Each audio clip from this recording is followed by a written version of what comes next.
Reka tubandanye icyumviro ca kabiri gishobora gusambura urugo. Kwikeka uwo mwubakanye. None gasha kwikeka uwo mwubakanye yuko yoba aguca inyuma. Burya abantu benshi bana kwikeka uwo mwubakanye nukwicara, kandi iyo umuntu akwikeka uretse ko ushobora kubibonera mu dukorwa akora, mu majambo avuga, mu nyifato yiwe, burya biragoye cyane yuko akubwira ngo wewe ngo ndakwikeka yuko nca inyuma. Oya, kenshi uzobibona kumengo hari utuntu rero kwikeka abantu benshi bavyitiranya no gufuha. Kwikeka uwo mwubakanye biratandukanye no kumufuhira. Aka kantu sinzi yuko mukumva. Hari umuntu aguma kwikeka agaca yibaza ngo aragufuhira. Oya, nimuzo ni ibintu bibiri bitandukanye. Nagomba ndababwire yuko gufuhira uwo mwubakanye no gukora ibishoboka byose kugira ngo umukuremo inyota yo kwiyumvira uwundi wese. Kandi umuntu afuha muri ubu buryo agwiza ibikorwa, akagabanya amajambo, kandi abatekanye mu mutima wiwe. Urazi umuntu afuhira uwo bubakanye, icambere cyo gufuha birimo urukundo.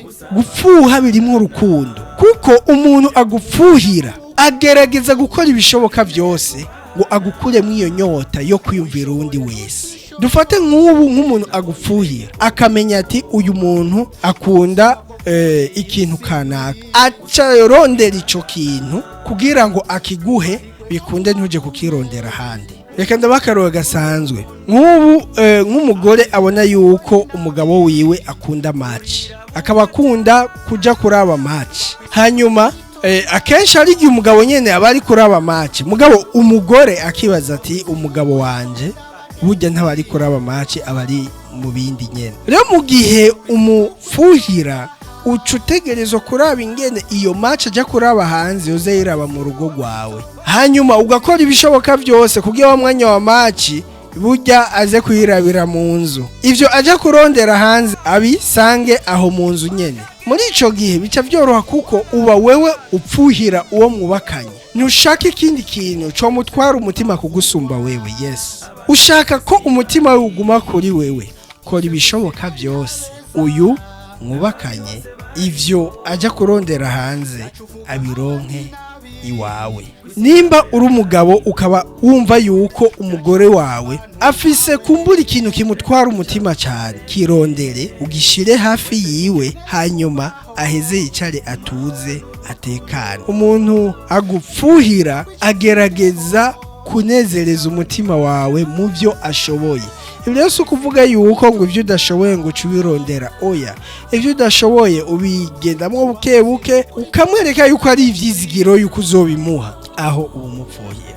Mugabo rero kwikeka uwo mwubakanye, umuntu nimba uri mu rugo ukaba ufise umuntu mwubakanye akwikeka guma yibaza kumengo yamuciye inyuma, menya yuko uri mu bibazo bikomeye, kuko umuntu yama yikeka ko uri inyuma y'abandi bantu. Uyo muntu n'ukuri arajyana umutima. Gusa ikintu kimwe nobabwira, umaze kubaka ikintu cambere ukwiye kwizera mu mutima wiwawe, uyu muntu yahisemo kubana nanje kuko yahevye abandi bose, suko yarababuze mugabo yarabahevye, ubu yubakana nanje. Bisigura ko ugo rugezo rwo kwiyumvira ati uwo twubakanye ari kumwe n'abandi ukwiye kubifuta burundu muri wewe, bikunde wewe wubake urugo rwawe neza. Niciyumviro iyo uciyubakamo kwa muri kurikeka uwo mwubakanye bigutwara inguvu nyinshi zo kugira icuma ari urugo rwawe, kuko niyo umutelefone gato ntakwitabe wibaza ngo ari kumwe n'abandi. Kandi hari impamvu nyinshi zotuma umuntu atakwitaba ku telefone mugabo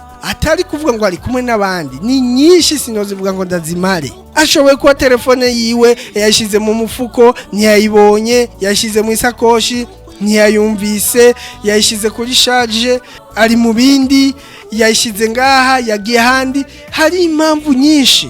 Hari akantu nkunda kubona gaca ku mbuga ngurukana bumenyi zitandukanye, aho ubona umugabo yikoreye ibintu emwe nkaho umengo bigomba bimwice, akazi karamwishe, nta mwanya afise, ararushe. Ukazubona umugore nawe yamwandikiye akamesaje ngo mbe kutanyitaba telefone ngo usanga uri muri habara babo. Suko bimeze. Abantu batwagwa na byinshi, ushobora gutuma atakwitaba ku telefone, mugu utakwitavye wese ntibisigura ko ari kumwe n'abandi cyari kwaguca inyuma. Siko biri. Gabanya kwikeka uwo mwubakanye yuko yoba ari kumwe n'uyu, ari kumwe n'undi. Nuwawe nta umutwaye, nta umujanye, yahisemwo wewe. Ugo rugezo yarurenganye, yarabivuyemo ivyo bintu. Nimba ari umugore wawe yarabihevye, nimba ari umugabo yarabihevye, ubu ashaka kubaka urugo rw'ubwiza. Mugabo wewe menye yuko n'utuntu Satani aguma ashira muri wewe ngo burya uyu muntu mwubakanye burya ari mu bindi, bikaca biguhagarika umutima, bikaguhagarika umutima, kandi usanga uguma umwagiriza ivyaha.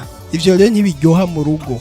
Ndakunda akantu cyane Imana yabwiye Adamu igihe bari bahejeje kurya cacamwa. Imana ije mu rugo kwa Adamu ikamubaza ati Adamu urihe? Ati ndinyegeje. Hanyuma Imana ati kubera iki none winyegeje? Ati nyawu namana jewe ndi gusa. Hanyuma Imana ibaza Adamu ati ninde yakubwiye ko uri gusa? Ako kantu ndagakunda cyane ngo ninde yakubwiye ko uri gusa. Imana yarizi neza ko Adamu nta wundi muntu afise uburenganzira bwo kumubwira. Mu yandi majambo Adamu ndamuzi ngene namuremye, nta rindi jwi yumva atari ijwi giwanje. None ko atari jewe namubwiye yuko ari gusa, none uyo wundi muntu yamubwiye ko ari gusa ninde? Imana ikimenya ati uyu muntu yaganiriye n'undi muntu atari jewe. Rero mwumve yuko mu rugo ni bibiri. Utaganiriye n'Imana menya yuko hari undi muntu akuganiriza, kandi yakuganirije akuganiriza ibisambura urugo rwawe. Yo nawe ni Satani. Ukwiriye kumenya ivyiyumviro vyawe, ukwiye kubirinda ukabibera maso ku buryo bigendagendamwo ivyiyumviro vy'Imana gusa, kuko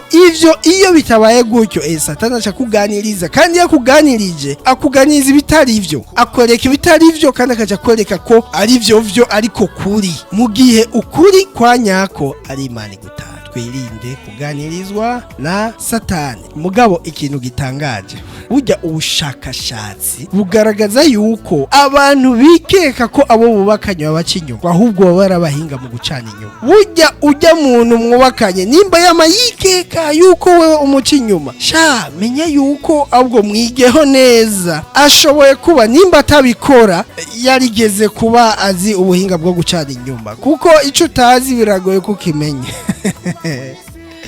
Biragoye kukimenya. Rero wumve yuko burya ukeneye amahoro mu rugo rwawe, izere uwo mwubakanye. Kwizera uwo mwubakanye n'ukuri bitanga amahoro, bitanga karuhuko, bitanga umunezero, bitanga kandi inguvu zo kwiyumvira ivyiyumviro vy'iterambere ku buzima bw'urugo rwawe. Radio television RTBB